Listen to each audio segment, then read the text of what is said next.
आपका स्वागत है एक और नए वीडियो में। इस वीडियो में हम रक्षाबंधन के बारे में जानेंगे।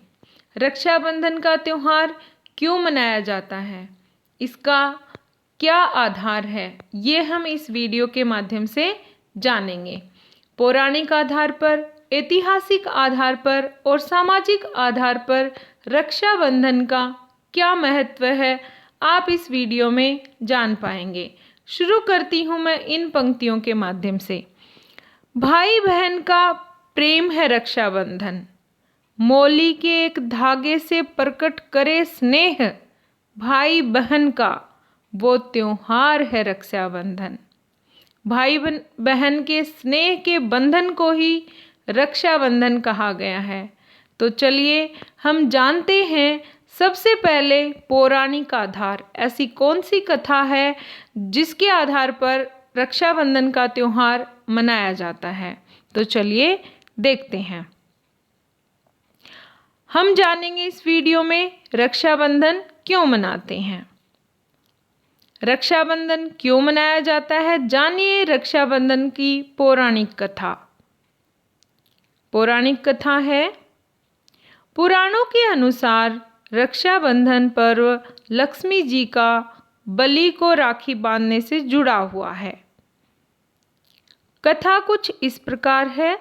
एक बार की बात है कि दानवों के राजा बलि ने 100 यज्ञ पूरे करने के बाद चाहा कि उसे स्वर्ग की प्राप्ति हो।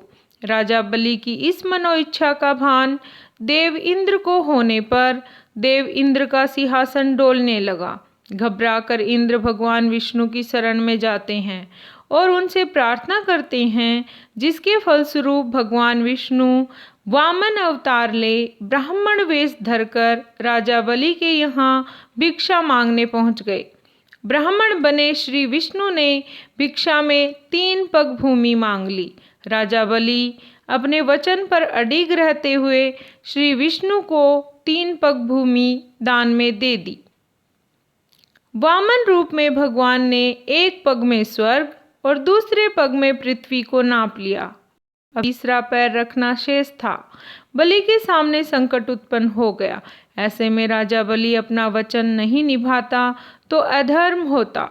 आखिरकार उसने अपना सिर भगवान के आगे कर दिया और कहा, तीसरा पग आप मेरे सिर पर रख दीजिए। वामन भगवान ने ठीक वैसा ही किया।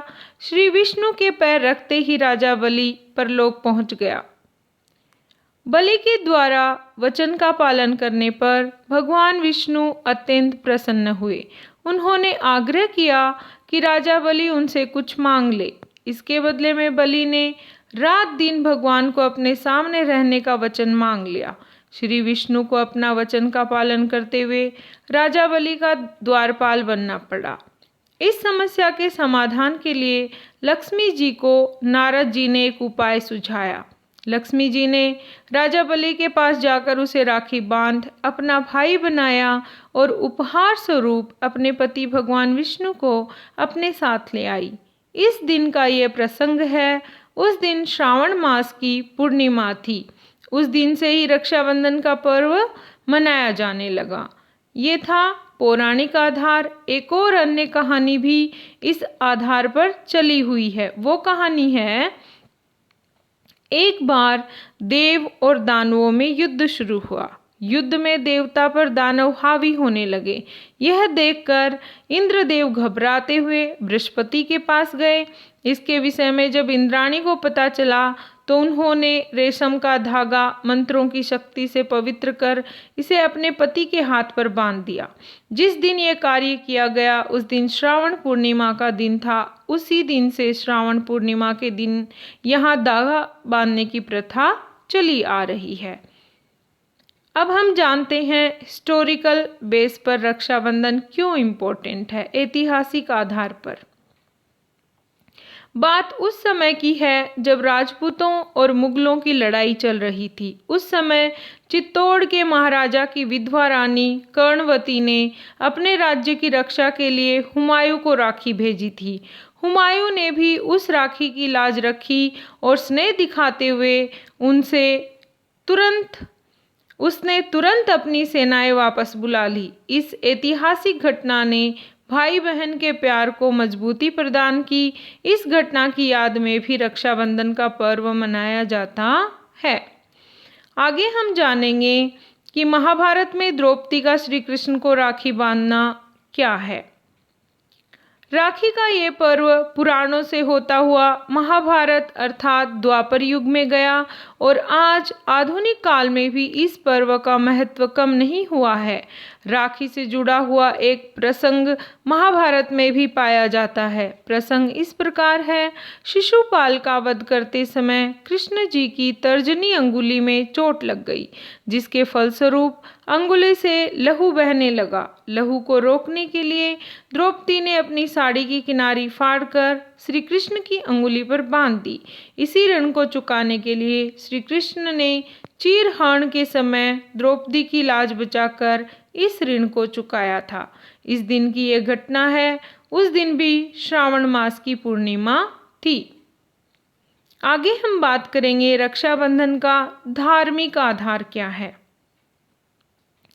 भारत के कई क्षेत्रों में इसे अलग अलग नामों से अलग अलग रूप में मनाया जाता है।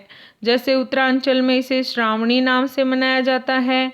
भारत के ब्राह्मण वर्ग में इस दिन यज्ञोपवीत भी धारण किया जाता है। इस दिन यज्ञोपवीत धारण करना शुभ माना जाता है। इस दिन ब्राह्मण वर्ग अपने यजमानों को यज्ञोपवीत तथा राखी देकर दक्षिणा लेते हैं। अमरनाथ की प्रसिद्ध धार्मिक यात्रा भी रक्षाबंधन के दिन समाप्त होती है। रक्षाबंधन का सामाजिक आधार। भारत के राजस्थान राज्य में इस दिन राम राखी और चूड़ा राखी बांधने की परंपरा है।